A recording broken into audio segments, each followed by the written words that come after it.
Assalamualaikum warahmatullahi wabarakatuh. Perkenalkan, saya Muhammad Fahri Pratama Putra dengan NIM 2451502071110406. Kali ini saya akan membuat video tentang remedial UAP saya. Silakan menyaksikan. Jadi, untuk soal yang pertama adalah tentang data pekerja. Saya ketika UAP kemarin mendapatkan poin yaitu 10 dari total maksimum poin yaitu 30. Jadi untuk soal ini sendiri adalah untuk menghitung gaji dari setiap pekerja, yaitu tukang bangunan. Dengan ketentuan penghitungan gajinya adalah yang pertama, untuk jam kerja minimum yaitu minimal 8 jam per hari. Dan kalau kurang dari 8 jam, maka untuk setiap jam yang kurang akan dikenakan pengurangan sebesar 50% dari gaji per jam. Lalu untuk jam kerja lembur, yaitu harus lebih dari 12 jam per hari. Untuk setiap jam lemburnya akan mendapatkan tambahan gaji sebesar 50% gaji per jam. Lalu ada bonus untuk pekerja terbaik, yaitu yang merupakan pekerja dengan jam kerja paling banyak. Akan mendapatkan bonus sebesar 10% dari total gaji, dengan gaji per jamnya adalah 15.000. Lalu input formatnya sendiri adalah N dan M. N itu banyaknya pekerja dan M itu banyaknya hari. Dengan ini merupakan inputan untuk jam kerja per hari dari setiap pekerjanya. Seperti yang terlihat pada kode saya, di sini saya membuat variabel integer bernama di sini semuanya variabel global. Pertama ada kerja minimum dengan nilai awal 8, lalu ada kerja lembur dengan nilai awal 12, lalu ada urutan dengan nilai awal 0. Kerja minimum kan untuk jam kerja minimum yang ada di ketentuan, kerja lembur juga untuk dari ketentuan, dan ini urutan adalah untuk menentukan urutan bagi pekerja yang merupakan pekerja terbaik. Lalu di sini ada variabel dengan tipe data double. Yang pertama ada gaji murni untuk menghitung gaji dari setiap pekerja. Lalu ada bonus tambahan itu untuk pekerja yang terbaik. Lalu ada total gaji itu nanti untuk pekerja terbaiknya itu dari gaji murni tambah bonus tambahan ini. Lalu di sini ada method main. Saya membuat scanner dengan nama variabel input. Di sini saya membuat variabel integer n dan m, yang merupakan tadi kan M untuk banyak pekerja. Nah, N dan M ini eh, berperan dalam array pekerja yang N sebagai baris dan M sebagai kolom. Lalu di sini nilai dari kerja minimum itu diubah menyesuaikan dengan input dari soal. Misal untuk input yang pertama di sini kan M-nya adalah 3, maka kerja minimum menjadi 8 dikali 3 sama dengan 24, dan kerja lembur 12 kali 3 sama dengan 36. Lalu kemudian ada variabel integer jam kerja sama dengan 0, yang ini merupakan nanti akan digunakan untuk menjumlahkan jam kerja dari setiap karyawan. Lalu di sini ada variabel double bernama sorting gaji sama dengan 0, yang nanti digunakan untuk menyorting gaji yang akan nanti untuk menentukan siapa pekerja yang terbaik. Lalu di sini ada perulangan for yang digunakan untuk menginput uh, setiap jam kerja pekerja per harinya. Bawahnya lagi ada perulangan for yang digunakan untuk menentukan jam kerja dan juga menentukan gaji dari setiap pekerja. Di sini ada variabel jam kerja dengan nilai awal 0 dan juga gaji murni dengan nilai awal 0, yang nanti itu akan bekerja setelah iterasi pertama selesai. Jadi cara kerjanya misal yang pertama untuk jam kerja ini akan digunakan di perulangan for yang ini. Di sini dalam perulangan for ini jam kerja itu nilainya akan bertambah dari jam kerja pekerja per harinya. Misal untuk baris ke-1 dengan kolom 1, 2, dan 3. 6 tambah 6 tambah 6, maka jam kerja untuk pekerja yang pertama adalah 18. Lalu kemudian di bawahnya akan menjalankan metode hitung gaji dengan parameter jam kerja. Dengan penghitungannya nanti akan dimasukkan ke variabel gaji murni. Di sini adalah metodenya. Jadi Jika jam kerjanya itu lebih kecil dari kerja minimum kan tadi 24. Lalu di sini jam kerjanya untuk kerja pertama adalah 18. Maka akan menjalankan if yang ini. Lalu di sini ada perhitungannya, saya membuat variabel jam kurang bukti berdata integer dengan isinya adalah dari kerja minimum dikurang jam kerja. Lalu ada variabel double dengan nama gaji yang merupakan dari jam kerja dikali 15.000 dan ada bernama denda yaitu jam kurang. Jam kurang kan tadi 24 dikurang 18 berarti 6 dikali 15.000 dikali 50%. Dengan ada variabel gaji murni, itu merupakan gaji dikurang denda ini. Lalu ada else if yang akan berjalan jika jam kerja itu lebih besar dari kerja minimum dan jam kerja lebih kecil dari kerja lembur. Berarti akan berjalan bila lebih besar dari 24 dan lebih kecil dari 36. Yang dalam kasus ini adalah untuk input pekerja kedua, yaitu 9 tambah 9 tambah 9 yang merupakan 27.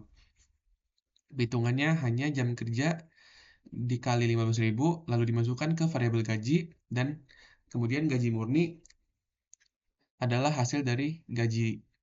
Lalu di bawahnya lagi ada else yang akan bekerja berarti apabila jam kerja lebih besar dari kerja lembur. Dan dalam kasus ini misalnya untuk kerja ke nomor 4. 20 tambah 20 tambah 20 berarti 60 jam. Jam lebihnya di sini ada variabel jam lebih yang isinya jam kerja dikurang kerja lembur. Jam kerja kan tadi adalah 60, lalu kerja lembur dikurang 36, berarti 24. Lalu ada variabel gaji, jam kerja dikali 15.000, dan variabel bonus itu jam lebih tadi 24 dikali 15.000 kali 50%. Dengan gaji murni, itu gaji tambah bonus. Lalu kemudian yang dikembalikan adalah gaji murni. Lalu di bawahnya ini ada saya menjalankan metode void dengan nama print setiap pekerja dengan parameter i dan juga jam kerja. Metodenya adalah yang ini. Ini untuk menghasilkan output yang sesuai dengan format, yaitu misalnya tukang bangunan ke sekian, misalnya ke 1, lalu total jam kerjanya, kemudian gajinya. Lalu di sini ada perulangan, ada if, yang mana bila gaji murni lebih besar dari sorting gaji. Sorting gaji kan tadi di nilai inisialisasi nilai awal 0. Nah, menurut saya apabila uh, pekerja yang terbaik dihitung dari banyak jam bekerja dari dia, berarti bisa juga dilihat dari banyaknya gaji. Saya melihat dari banyaknya gaji. Apabila gajinya yang paling besar, maka sudah pasti dia karyawan yang terbaik. Di sini terlihat misal untuk kerja pertama gaji murni sudah pasti lebih besar daripada sorting gaji. Nah, nanti dia akan sorting gaji ini memiliki nilai baru yaitu dari gaji murni. Lalu kemudian menjalankan ada variabel bonus tambahan dengan isinya gaji murni dikali 10%, lalu total gaji adalah gaji murni tambah bonus tambahan. Kemudian ini adalah urutan yaitu urutan tukang bangunan ke berapa. Nah, nanti perulangan for akan berjalan lagi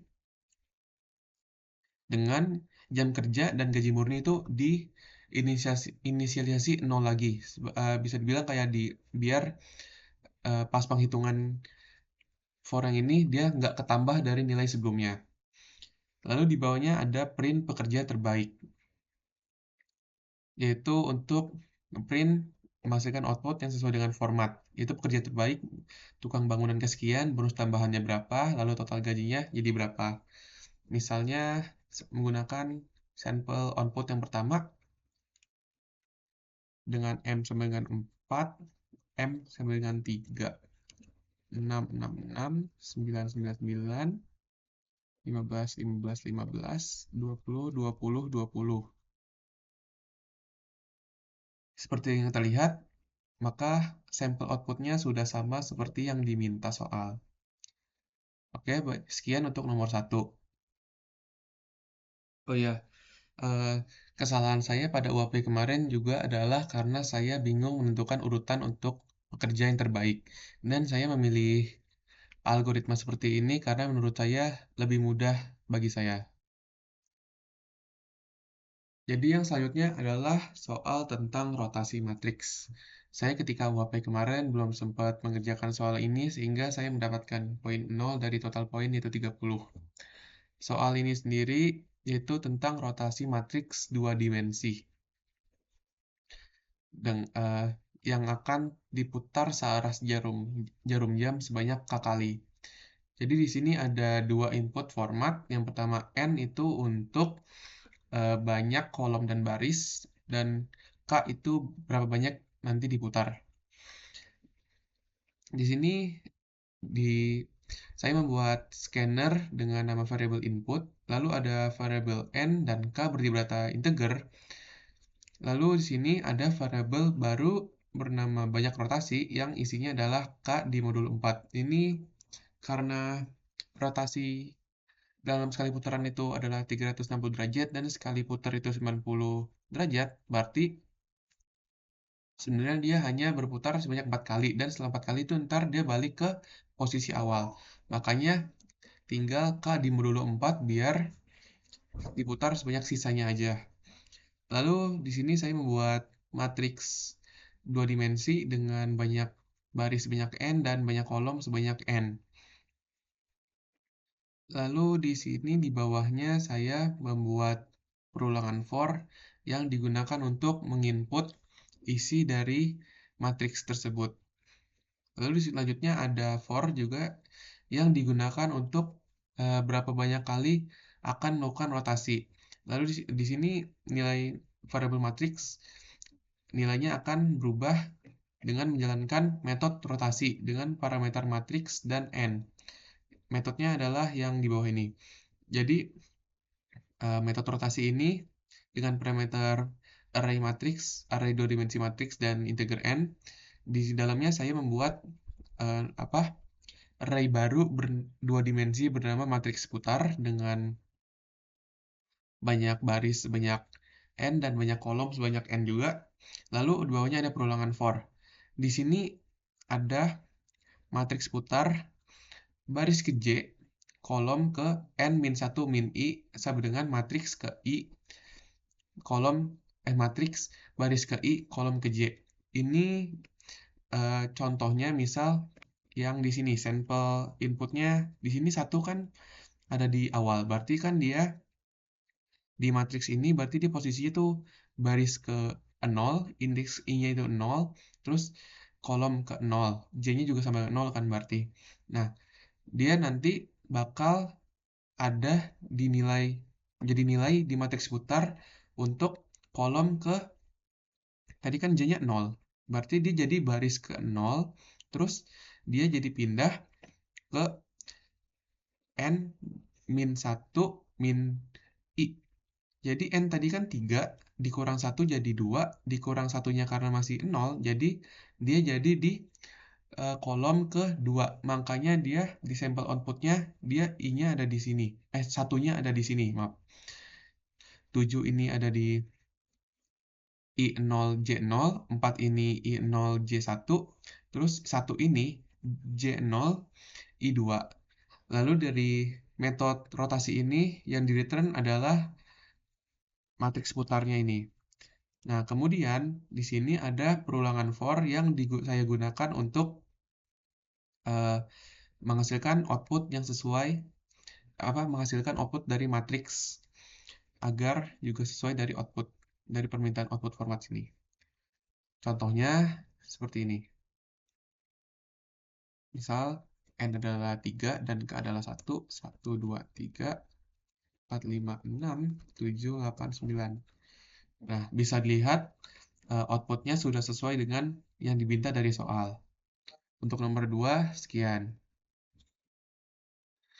Oke, selanjutnya untuk soal ketiga adalah dengan judul hindari serangan benteng. Kemarin saya ketika WP tidak sempat juga mengerjakan soal ini. Bisa dibilang soal ini adalah untuk menentukan ada berapa area yang aman dari jalurnya benteng. Terlihat di soal, benteng itu ditandai dengan pagar dan area lainnya ditandai dengan tanda titik. Nah, untuk kode saya membuat scanner dengan nama variabel input, lalu saya membuat array dengan tipe data char yang banyak barisnya itu 8 dan banyak kolomnya juga 8. Karena emang catur itu kan ada 64 grid atau 64 kotak. Lalu kemudian di bawahnya ada perulangan for, yang mana untuk for pertamanya ini saya membuat variabel baru bernama baris dengan tipe data string yang karena inputan dari untuk setiap isi dari posisi catur itu merupakan string. Kayak yang titik titik titik pagar titik titik titik itu merupakan satu string. Nah, lalu di bawahnya ada perulangan for yang saya gunakan untuk mengisi array posisi catur. Nah, di sini ada posisi catur baris ke i, kolom ke j sama dengan baris dot char at j. Itu berarti akan mengambil karakter ke j dari string baris yang kemudian akan dimasukkan ke array posisi catur. Nah, selanjutnya saya membuat variabel baru bertipe data integer dengan nama posisi aman yang isinya dari menjalankan metode tentukan area berparameter posisi catur. Nah, metodenya adalah yang ini. Jadi dalam metode ini saya membuat array satu dimensi ada dua. Yang pertama ada baris taman dengan elemen sebanyak 8, lalu kolom taman juga elemennya sebanyak 8. Akan menjalankan area tak aman dengan parameter posisi catur, baris taman, dan kolom taman. Nah, metode yang ini untuk menentukan area mana saja yang merupakan jalur dari si benteng atau dalam kasus ini pagar. Nah, di sini ada perulangan for. Oh ya, di sini ini juga apa? Metodenya merupakan metode void. Nah, di sini ada perulangan for yang mana jika posisi catur baris ke i kolom ke j sama dengan pagar, maka sebaris itu akan diubah nilainya menjadi satu dan satu kolom itu nilainya akan jadi satu. Nah, kita balik ke metode tentukan area. Di sini di return adalah area aman dengan parameter posisi catur, baris tak aman, dan kolom tak aman. Nah, metodenya adalah yang ini. Jadi pertama saya membuat variabel baru bertipe data integer, namanya adalah posisi aman dengan inisialisasi awal sama dengan 0. Lalu saya membuat perulangan for yang mana digunakan untuk menentukan jumlah posisi aman ya dari serangan benteng. Nah, ini akan bertambah jika posisi catur baris ke i kolom ke j itu merupakan titik dan baris tak aman itu merupakan 0 dan kolom tak aman juga merupakan 0. Jadi kan misal di sini uh, baris ke ini kan pagar itu pagar yang ini berarti baris ke 0 kolom ke 3 ya. Berarti untuk baris taman baris ke i baris taman ke 1 ke 0 itu ntar sebaris sama dengan 1 dan kolom tak aman ke 3 ntar itu sebaris sama dengan 1 juga. Nah, itu bakal ngelakuin itu semua yang ada pagernya.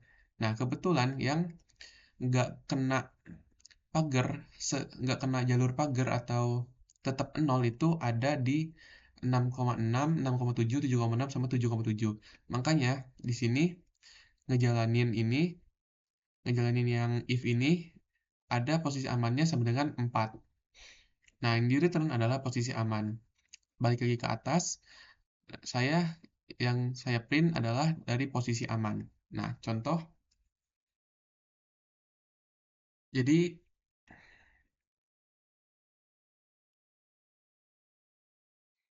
oke, jadi bisa bisa dilihat jadi kita menggunakan input dari soal aja. Misal, oke, titik titik titik pagar titik titik titik titik pagar titik titik titik titik titik titik titik titik titik pagar.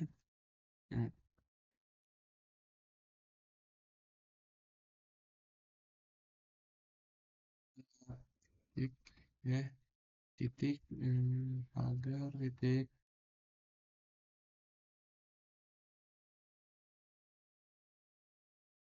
Nah, langkah hasilnya adalah 4. Oke, sekian dari saya, Muhammad Fahri Pratama Putra. Wassalamualaikum warahmatullahi wabarakatuh.